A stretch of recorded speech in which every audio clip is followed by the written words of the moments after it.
Report: 8 players on Arsenal's radar ahead of the January transfer window. Arsenal January transfer window shortlist. Arsenal head into January sat at the summit of the Premier League, and the focus has shifted from chasing to holding position. Caught offside report that Mikel Arteta has hinted that reinforcements could arrive, which captures the mood around the club, alert to opportunities, not locked into impulse buys. The report pinpoints why. Arsenal's first half has been impressive, yet injuries in defense and the heavy workload placed on key midfielders have exposed where depth could decide the run-in.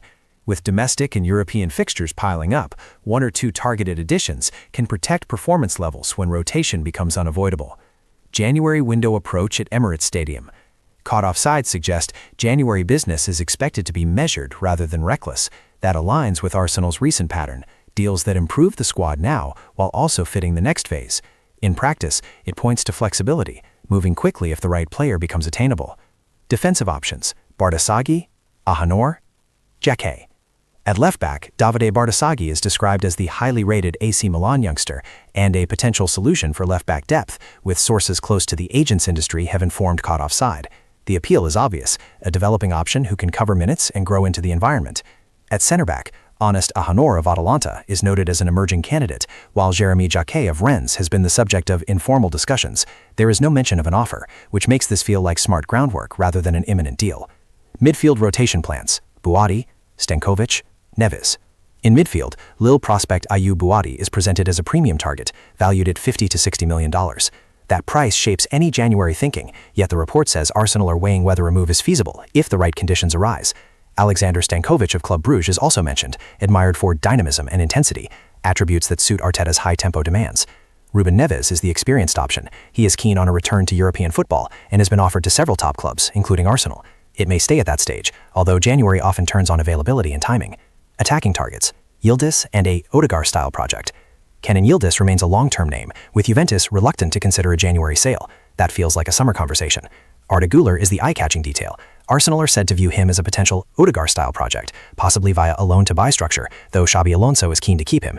If he stays put, Arsenal can still take encouragement from the underlying message. Recruitment is active, planning is detailed, and the title push is being treated as a real moment. Our view: EPL index analysis. As an Arsenal supporter, this reads like the calm January briefing you want when you are top of the league. Arteta has hinted that reinforcements could arrive, and that is enough to keep hope ticking with unrealistic expectations.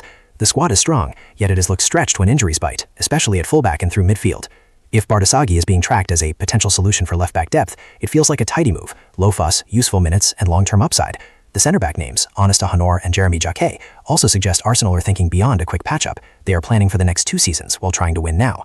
Midfield is where I would push hardest. Buati at $50 to $60 million is steep for January, though the profile is exciting: energy, bravery on the ball, and room to grow. Stankovic, being praised for dynamism and intensity, hits the same note. Arsenal needs legs to keep the press sharp late in games. Güler as a Odegaard-style project is the detail that gets fans dreaming. If Xabi Alonso is keen to keep him, then keep the relationship warm and revisit it, because one creative addition could be the difference between first and second. As the January transfer window approaches, Arsenal are already laying the groundwork for potential reinforcements, as Mikel Arteta looks to sustain momentum in a demanding second half of the season. According to reports, the club have identified 8 players across multiple positions as part of their mid-season contingency planning, a mix of immediate impact options and longer-term targets. While January business is often shaped by opportunity rather than overhaul, Arsenal's recruitment team are said to be monitoring the market closely, balancing ambition with the club's long-term strategy. Arsenal's January strategy: precision, not panic. Arsenal are not expected to conduct wholesale changes in January. Instead, the focus is on adding quality where margins are tight, increasing depth for a title push, protecting key players from overload. Arteta has consistently stressed squad balance and chemistry, meaning any incoming player must fit both tactically and culturally. The 8 players on Arsenal's radar: 1 defensive midfielder, covering competition. Arsenal are tracking a holding midfielder capable of stepping in when required, offering defensive solidity and positional discipline, with heavy minutes being logged in midfield. Adding depth here would protect Arsenal's engine room during a congested run-in. 2 box-to-box midfielder. A dynamic midfielder who can carry the ball, press aggressively, and contribute goals has also been discussed internally. This profile would give Arteta tactical flexibility, especially against deep blocks or high-intensity opponents. 3 wide forward, right-sided option. Reports suggest Arsenal are monitoring a right-sided attacker who can stretch play, provide end product, and rotate without a drop in intensity. The emphasis is on versatility, someone comfortable on either flank if required. 4 central striker, situational addition. Rather than a blockbuster signing, Arsenal are believed to be assessing strikers who can offer a different physical profile, improve efficiency in tight games, contribute immediately without disrupting chemistry. This would be a calculated move rather than a statement purchase. 5. Left-sided defender. Defensive depth remains a priority. Arsenal are keeping tabs on a left-sided defender who can operate both centrally and wide, ensuring cover without sacrificing build-up quality or defensive reliability. 6. Goalkeeper. Future planning. While not urgent, Arsenal continue to assess goalkeeping options with an eye on the future. Any January movement here would likely be opportunistic rather than essential. 7. Young attacking talent. Arsenal's recruitment model still values emerging talent. A young forward with high upside, potentially available at the right price, is said to be on the club's scouting list as part of longer-term squad planning. 8. Utility defender. A versatile defender capable of covering multiple roles is also being monitored. Such a profile offers insurance during injury spells and fixture congestion without demanding guaranteed starts. Who could leave in January? Outgoings may play a role in shaping Arsenal's activity. French players seeking minutes could be allowed to leave, either permanently or on loan, creating space for targeted additions. However, Arsenal are unlikely to weaken the squad during a title challenge. Arteta's view: control the details. Arteta has often spoken about winning games through margins. January signings are not about headlines. They are about reliability, adaptability, mentality. Any addition must raise standards, even if subtly. What happens next? With the window approaching, Arsenal will continue monitoring availability. Financial discipline remains key. Late opportunities could define activity. Much will depend on injuries, form, and market movement across Europe. Conclusion: the reported list of 8 players highlights Arsenal's proactive planning rather than desperation. As they enter a decisive phase of the season, the club's approach remains clear: strengthen intelligently, protect momentum, and stay aligned with a long-term vision. January may not bring fireworks, but for Arsenal it could bring the fine-tuning that turns promise into silverware. Red. Unai Emery explains why he didn't shake Mikel Arteta's hand after Aston Villa's defeated Arsenal.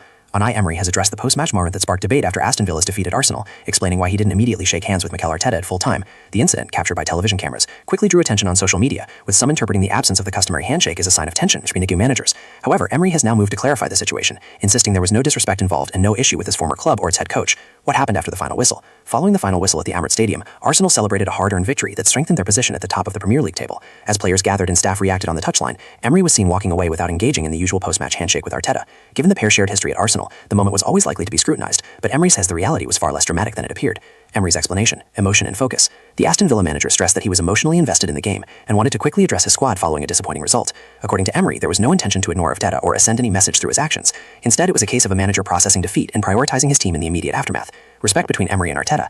Emery was keen to underline the mutual respect that exists between Emery and Arteta. The two worked together during Emery's time at Arsenal, with Arteta serving as club captain before later stepping into management. Emery acknowledged Arteta's work at Arsenal and praised the current team structure, organization, and consistency. Any suggestion of bad blood, Emery made clear, is misplaced.